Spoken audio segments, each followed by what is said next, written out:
अस्सलाम वालेकुम मेरे प्यारे अज़ीज़ viewers, welcome to my channel. उम्मीद करती हूँ कि आप सब खैरियत से होंगे। ये कमेंट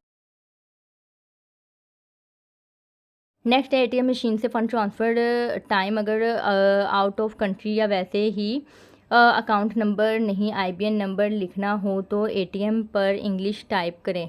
एटीएम पर इंग्लिश टाइप करें, मुझे समझ नहीं आई आपके कमेंट की कि आप क्या पूछना चाह रहे हैं। आप काइंडली अपना क्वेश्चन जो है वो क्लियर कर दें, मैं आपको टाइप करके आंसर कर दूँगी। नेक्स्ट है जी, जिस बैंक का क्रेडिट कार्ड लेना हो उस बैंक में बैंक अकाउंट होना ज़रूरी होता है? नहीं, बिल्कुल भी नहीं। बैंक अकाउंट का क्रेडिट कार्ड के साथ कोई लिंक नहीं होता। वो आपकी अपनी मर्ज़ी होती है कि अगर आप अकाउंट ओपन करवाना चाहते हैं तो करवा लें और बाद में आप उस अकाउंट के ज़रिए अपने क्रेडिट कार्ड की पेमेंट कर सकते हैं। लेकिन कंपल्सरी नहीं है कि आप उस बैंक में अकाउंट भी ओपन करवाएँ जिस बैंक का क्रेडिट कार्ड ले रहे हैं। नेक्स्ट है, वैसे तो मेरे पर्सनल अकाउंट तो एचबीएल यूबीएल में हैं। कस्टमर से पेमेंट लेने के लिए मिज़ान का आसान अकाउंट ओपन कराया है। मिज़ान का account no public account number public करूँगा। अकाउंट नंबर आईबीएन नंबर ये ठीक रहेगा, पर्सनल अकाउंट के नंबर शो करना ठीक नहीं रहेगा।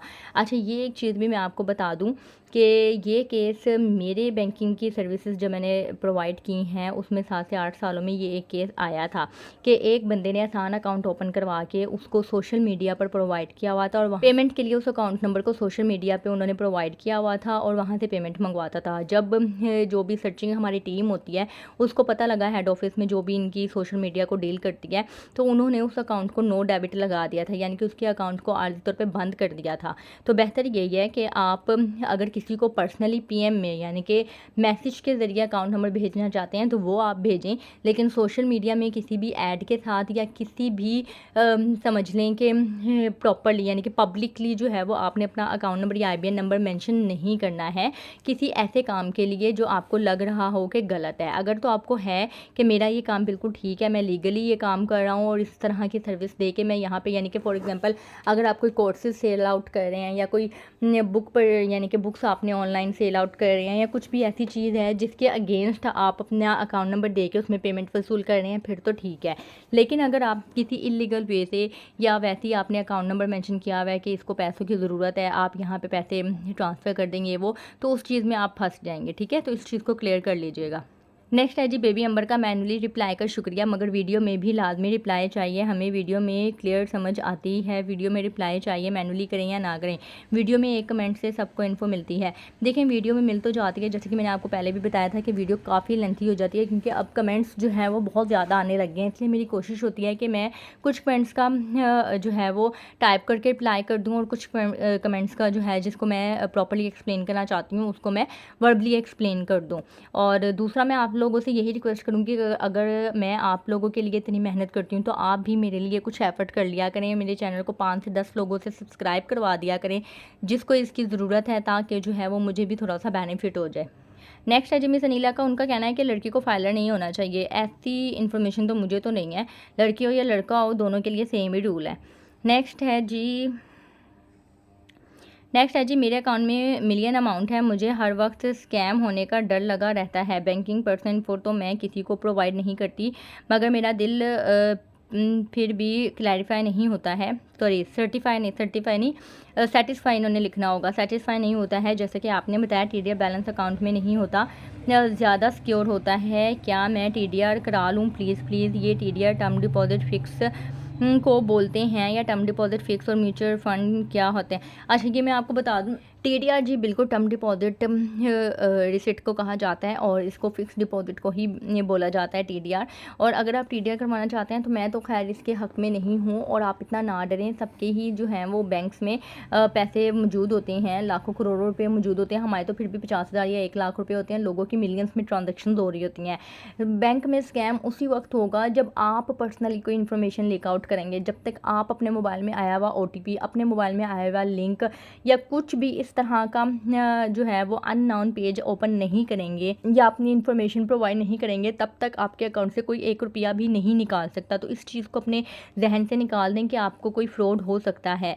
जब तक आप नहीं चाहेंगे तब तक कोई भी आपके अकाउंट से पैसे नहीं निकाल सकता। आपने बस होशियार रहना है, कभी भी किसी के भी कहने से अपनी पर्सनल इन्फॉर्मेशन शेयर नहीं करनी है। इवन कि अगर आपको बैंक से भी कॉल आए और कोई आपको लगे कि आपसे पर्सनल इन्फॉर्मेशन ली जा रही है तो आप बिल्कुल जो है वो कर्टेसी वे में उनको जवाब जवाब दें कि मैंने आज ब्रांच वैसे भी विजिट करना है, मैं ब्रांच में आके आपसे मिल लूँगा और आपको जो भी इन्फॉर्मेशन चाहिए मैं वहाँ पे आके आपसे क्लियर कर लूँगा, क्योंकि ये पर्सनल इन्फॉर्मेशन जो होती है आपके अकाउंट ओपनिंग फॉर्म के ऊपर लिखी हुई होती है, आपसे सब कुछ उनके सामने मौजूद होता है।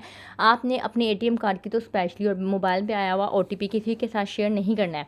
TDR अगर आप करवा लेते हैं तो TDR में नुकसान ये होता है कि फॉर एग्जांपल अगर आप आज के रेट पे TDR करवाते हैं, कल को रेट अगर इंक्रीज़ हो जाता है तो आपके लिए फिर रेट इंक्रीज़ नहीं होगा, आपको वही कम रेट पे ही प्रॉफिट मिलेगा। दूसरी चीज़ TDR में ये होता है कि आप एकदम उसका जो कैश है यानी कि प्रिंसिपल अमाउंट है आप वो इस्तेमाल नहीं कर सकते, उसके लिए आपको 2-3 दिन का टाइम चाहिए होता है इनकैशमेंट के लिए, यानी कि TDR का बैलेंस वापस अकाउंट में मंगवाने के लिए। तो बेहतर यही है कि आप अपना पैसा अकाउंट में ही रखें और उसको इस्तेमाल करें, कोई ऐसा मसला नहीं है, बेफिक्र होकर इस्तेमाल करें। नेक्स्ट आपने पूछा टर्म डिपॉजिट फिक्स और म्यूचुअल फंड क्या होते हैं। टर्म डिपॉजिट फिक्स ये तो एक ही चीज़ है, ठीक है, फिक्स डिपॉजिट करवाएं या TDR करवाएं ये एक ही चीज़ है। दूसरा म्यूचुअल फंड क्या होते हैं कि आप किसी भी चीज़ में जब इन्वेस्टमेंट करते हैं ना बैंक के डिफरेंट प्लान्स में, उसको म्यूचुअल फंड कहा जाता है। म्यूचुअल फंड किसे कहते हैं कि जब बैंक जो होता है वो हर बंदे से जो है वो थोड़ा थोड़ा पैसा रिसीव करके, यानी कि जिसने जितनी भी इन्वेस्टमेंट करनी है, बहुत से इन्वेस्टर्स की जब इन छोटी छोटी इन्वेस्टमेंट मिलती है तो वो एक बड़ी इन्वेस्टमेंट बन जाती है जिसको बैंक इस्तेमाल करके यूटिलाइज़ करके आगे ये कोई ना कोई बिजनेस करता है, ठीक है। उसके अगेंस्ट जो भी प्रॉफिट मिलता है वो तमाम तर इन्वेस्टर्स को उनकी अमाउंट की रेशो के मुताबिक दिया जाता है, इसको म्यूचुअल फंड कहा जाता है। नेक्स्ट है जी, अस्सलाम वालेकुम। वालेकुम अस्सलाम। मिज़ान अमीन सर्टिफिकेट में प्रॉफिट रेट 15.72 के हिसाब से 50 लाख के सर्टिफिकेट पर महाना प्रॉफिट कितना बनेगा, कैलकुलेट करके समझा दें। अच्छा, मैं आपको बता देती हूँ, आपने मुझसे पूछा कि 15.72% रेट है और 50 लाख के ऊपर आपको महाना प्रॉफिट चाहिए। अच्छा, ये ले मैं आपको 50 लाख के ऊपर बता देती हूँ। 50 लाख होता है 5 मिलियन, इसके ऊपर 15.72% लेते हैं, 15.72%। ये आपके पास अमाउंट आ गई 7,86,000। अगर आप फाइलर हैं तो आपने इसमें से अब टैक्स लेस कर लेना है 15%, अगर आप नॉन फाइलर हैं तो 35%। अब आपने मुझे बताया नहीं कि आप फाइलर हैं या नॉन फाइलर हैं, ये टैक्स कट होना है या नहीं होना, तो मैं टैक्स की कटिंग के बगैर आपको बता रही हूँ। 50 लाख के ऊपर 15.72% के अकॉर्डिंगली जो आपको मुनाफा मिलेगा वो 7,86,000 है एक साल का। इसको आपने 12 से डिवाइड करना है तो ये आपके पास महाना मुनाफा आ जाएगा 65,500। अब ये 65,500 जो है वो आपका 50 लाख की अमाउंट के ऊपर इस रेट के अकॉर्डिंगली महाना मुनाफा है। अब अगर आप फाइलर हैं तो आपने इसमें से 15% लेस कर देना है, यानी कि फाइलर का जो महाना मुनाफा बनेगा वो बनेगा 55,675, ठीक है, ये बनेगा। और अगर आप नॉन फाइलर हैं तो आपने 35% टैक्स लेस कर देना है, तो वो 35% टैक्स लेस करने के बाद जो नॉन फाइलर का महाना मुनाफा बनेगा वो 42,575 है, ठीक है। मैंने दोनों चीज़ों से बता दिया, फाइलर और नॉन फाइलर का, होपफुली आपको क्लियर हो गया होगा। अच्छा, ये एक कमेंट था जो तकरीबन मुझे महीना पहले आया हुआ था लेकिन होल्ड पे लगा हुआ था, तो मैंने इसको रिसेंटली अप्रूव किया है। इन्होंने कहा है कि मैम ये बताइए कि जब अकाउंट ओपन करवाया था तो बैंक में मेलिंग एड्रेस वहाँ का दिया था जहाँ मैं जॉब करता था, पर अब मैंने वहाँ से जॉब ख़त्म कर दी है। अब ये बताइए कि इससे कोई मसला तो नहीं होगा मेलिंग एड्रेस की वजह से। देखें, आप अब जहाँ पे भी हैं, जैसे फॉर एग्जांपल बेहतर तो यही है कि आप अपने घर का एड्रेस लिखवा दें। अगर आप हॉस्टल में रहते हैं तो हॉस्टल का एड्रेस लिखवा दें। जो भी आपका रेजिडेंस एड्रेस है जहाँ पे आपको करेस्पोंडेंस रिसीव होती है, यानी कि जो भी आपको मेलिंग वगैरह पोस्ट वगैरह या TCS वगैरह रिसीव होती है, आप वो एड्रेस लाजमी बैंक में अपडेट करवाएं, क्योंकि सम टाइम ऐसा होता है कि बहुत ही न्यू चीज़ें आती हैं, पॉलिसीज़ आती हैं या कुछ भी एक इंटीमेशन, कोई नोटिस किसी भी चीज़ के बारे में बैंक वालों ने अगर भेजना होता है तो वो आपके बैंक में अपडेट हुए हुए एड्रेस पर ही भेजता है। अगर कोई भी ज़रूरी बात हुई और बैंक ने आपसे मीन के कॉन्टैक्ट करना हुआ, आपका नंबर भी अगर नहीं मिलता तो वो आपको अगर कोई भी लेटर भेजते हैं, कोई नोटिस भेजते हैं, तो वो फिर आपको आपके उसी एड्रेस पे जाएगा जो एड्रेस आपका बैंक की डिटेल में अपडेट है। तो बेहतर यही है जब भी आप अपना ID कार्ड न्यू बनवाएं तो उसकी एक्सपायरी डेट, अगर आप अपना मोबाइल नंबर चेंज करते हैं तो अपना मोबाइल नंबर, अपना एड्रेस अगर आप चेंज करते हैं तो अपना एड्रेस, ईमेल एड्रेस अगर आप चेंज करते हैं तो ईमेल एड्रेस, तो ये सारी चीज़ें आप अपने बैंक अकाउंट डिटेल में अपडेट रखा करें। तो लाजमी अपने बैंक में जाएँ और अपना ये न्यू एड्रेस जो है जहाँ का भी आप देना चाहते हैं वो एड्रेस लाजमी अपडेट करवाएँ।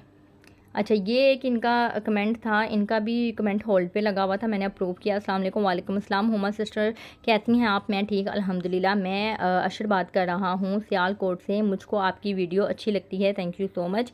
आप वीडियो अच्छी बनाती हैं, थैंक यू सो मच। आपको कहना था कि आप शुरू से लेके एंड तक सिर्फ पहले एक बैंक की सारी डिटेल्स बताया करें आप एक एक वीडियो में, ताकि सबको सारी चीज़ों की डिटेल का पता चल सके और मुश्किल ना हो सके। आप हुमा सिस्टर सेविंग अकाउंट कैसे खुलवाते हैं, फिर अपने अकाउंट में पैसे जमा करवाने का तरीका और निकलवाने का तरीका, फिर प्रॉफिट रेट की पूरी लिस्ट ज़रूर बताया करें, साथ कैलकुलेट करके बताया करें किस तरह प्रॉफिट कितने पैसों पर मिलता है, टैक्स की कितनी कटिंग होती है, सारा कुछ आप आराम से सारी डिटेल समझाया करें ताकि समझ आ सकें। एक चीज़ मैं आपको बता दूं कि आपने कहा कि मुझे सारे बैंक अकाउंट की डिटेल्स बताएं, मेरी पूरी कोशिश होती है कि मैं आपको हर बैंक की डिटेल बताऊं, ठीक है, वो भी चीज़ मैं आपको बताती हूँ। फिर आपने कहा कि सेविंग अकाउंट कैसे खुलवाते हैं, अकाउंट ओपनिंग डॉक्यूमेंट्स में मैंने आपको हर चीज़ का बताया हुआ है, आसान account, current account, term deposit account, ये सारी चीज़ें आप किस तरह से ओपन करवाते हैं इसके ऊपर भी मैंने वीडियो बनाई हुई है। फिर आपने कहा कि पैसे कैसे जमा करवाते हैं और निकलवाते हैं, तो वो चीज़ तो कैश डिपॉजिट होता है। आप सिंपली बैंक में जाएं और कैश डिपॉजिट स्लिप फिल करें और काउंटर पे कैश जमा करवा दें। निकलवाने का क्या तरीका होता है, आप फ़ंड ट्रांसफ़र कर सकते हैं, आप अपने ATM कार्ड के ज़रिए निकलवा सकते हैं, आप चेक के ज़रिए निकलवा सकते हैं। नेक्स्ट है कि आपने कहा कि प्रॉफिट रेट की पूरी लिस्ट ज़रूर बताया करें, तो मैं हर बैंक की हर महीने की प्रॉफिट रेट हर महीने ही कोशिश होती है कि मैं शेयर करूं। मैंने रिसेंटली अक्टूबर की भी शेयर की है। साथ में आपने कहा कि कैलकुलेट करके बताया करें, तो मेरी हर सेविंग अकाउंट की वीडियो में लास्ट में कैलकुलेशन होती है। फिर आपने कहा कि टैक्स की कटिंग बताया करें, तो मैं टैक्स की कटिंग भी बताती हूँ हर सेविंग अकाउंट की वीडियो के लास्ट में। प्रॉफिट रेट्स की वीडियो के लास्ट में मैं हमेशा कैलकुलेशन भी करती हूँ, फाइलर और नॉन फाइलर का टैक्स भी जो है वो कट करके आपको बताती हूँ कि आपको माहाना सालाना कितना मुनाफा होगा। नेक्स्ट आपने कहा कि आराम से सारी डिटेल समझाया करें। देखें, अगर मैं इतनी आराम से डिटेल समझाऊंगी तो वीडियो लंबी देख के कोई भी नहीं देखेगा, कोई भी से मुराद के 50% लोग देखेंगे, 50% नहीं देखेंगे। अगर आपको मेरी स्पीड बहुत ज़्यादा तेज़ लगती है तो आप मुझे कमेंट में बताएं कि हाँ मिस आपकी स्पीड बहुत ज़्यादा तेज़ है, हमें समझ नहीं आती।